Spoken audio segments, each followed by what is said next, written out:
பாவ புண்ணிய கர்மங்களானது முத்து மாலையின் வரிசையை போன்றது.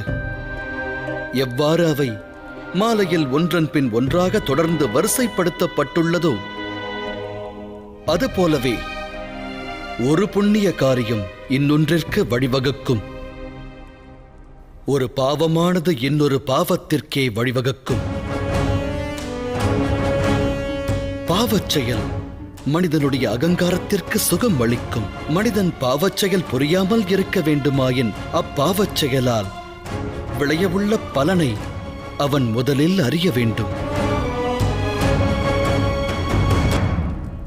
ஆனால் ஒரு மனிதனுடைய அகங்காரமானது அவன் பார்வையை மறைத்து விடுகிறது. தொடர்ந்து அதர்மச் செயல் புரிவதற்கு அவனை அகங்காரம் தூண்டிவிடுகிறது.